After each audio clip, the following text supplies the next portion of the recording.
What's up, my dudes? This is my C7 Oduksini, I think that's how you pronounce it, guide. I'm going to start off with my elixirs. I'm not using a full elixir rotation, although that would obviously be better. The only two I would 100% recommend is the HP on hit for crit and just regular on hit.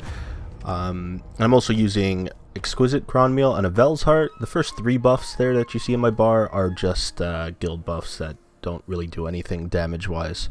The objective in phase 1 of this boss is to defeat these pillars that are around the map, and it's pretty simple. You just want to hit the pillars and avoid the boss mechanics and the adds, and I'll explain that as we go through here. So immediately I go into boss vision mode or whatever, where you kind of zoom out, you can see more of the map, and I position myself so I can hit two of the pillars at the same time. First mechanic I'm going to talk about are these tornadoes that spawn.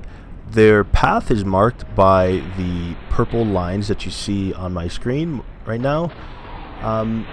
They don't one-shot you, but they basically do, so you just want to avoid them at all costs. You never want to get hit by them, and you especially don't want to be back attacked by them.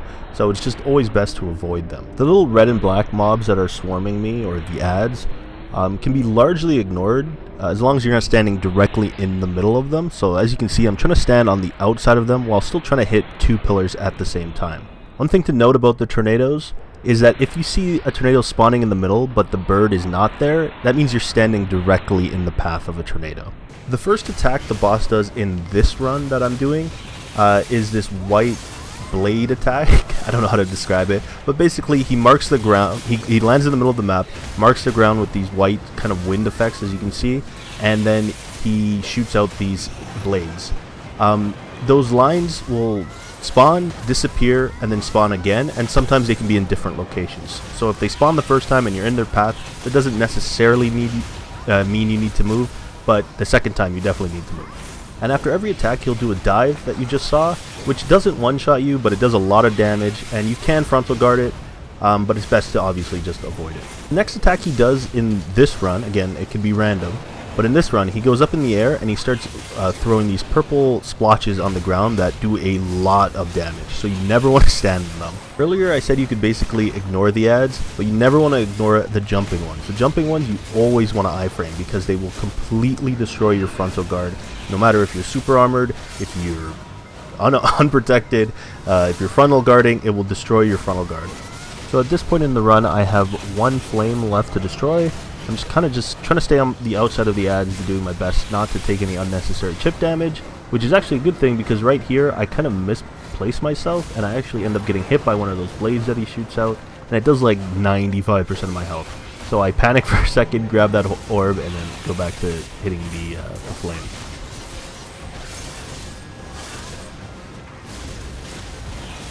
Okay, so now that I've hit the flame, or I've killed the flame, I'm literally just going to walk in a circle and try to avoid all of his attacks.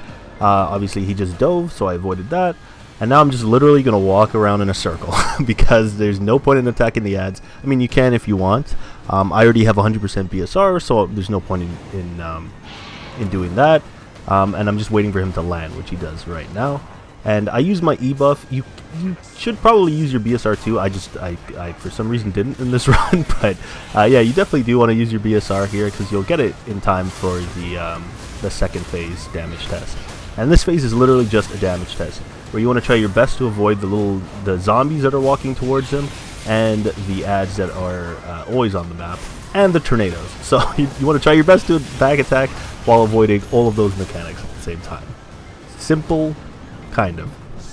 Phase 2 is when this boss gets truly annoying.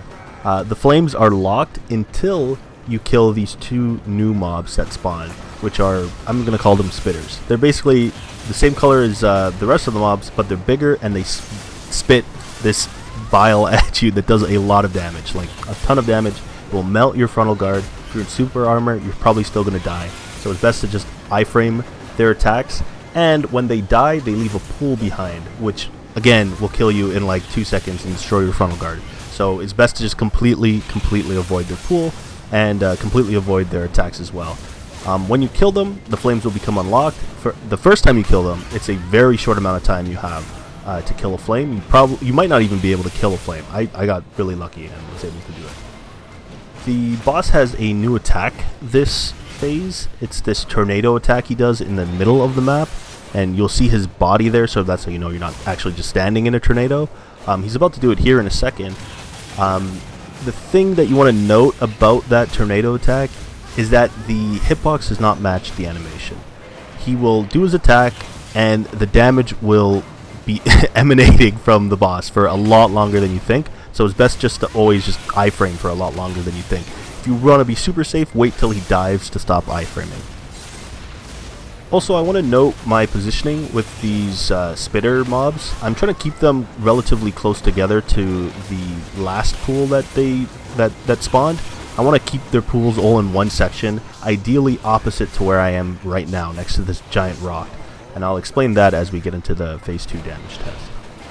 But yeah, as you can see, every time the flames become locked, I move back to this side of the map, and I try to group all of them together. I'm getting super lucky, because these mobs are not very cooperative when it comes to kind of moving them around the map and getting them to be where you want them. Sometimes they'll spit at you from literally the other side of the map, and you're like, what the fuck, dude? Like, what the hell? Just follow me, please. So yeah, sometimes you're gonna get really unlucky and they're just not gonna follow you, and it's gonna be very difficult to group them together. But you know, try your best.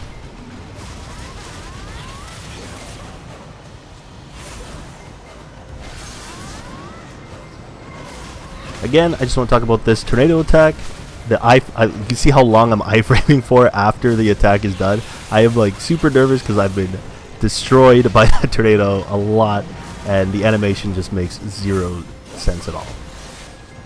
Also, you can see how much more time I have now to kill the flames after I've killed a few, and after I've killed a few of those spitter mobs. You get more and more time. I don't know if it's based off of how many spitter mobs you killed or how many flames you killed, but you do get more and more time as the boss fight goes on. Now we're approaching the most random feeling mechanic in this boss fight, and this is his phase 2 entry, I guess. This sort of pattern will appear on the ground going towards the center of the map. It kind of looks like the base of the tornadoes. And for the longest time I didn't know what to do. This pattern that's spawning right now. You want to stand in front of this rock that I'm standing in front of, because when he attacks you, he can't knock you out of the map. If you're not standing in front of that rock, you will actually, like, you have like an RNG chance to just get thrown completely out of the map and die instantly. It's really stupid. You can't iframe it, you can't V it, you can't do it. Like, it's just the dumbest thing ever. You'll get knocked out of V. That's how stupid it is. But then phase 2 is just the same damage test. Use your E buff if it's up. Use your Z buff, your BSR, and that's it. That's basically the bird. Super easy. He's a lot simpler than people think he is, and actually one of my favorite bosses. But yeah, that's it. Thanks for watching.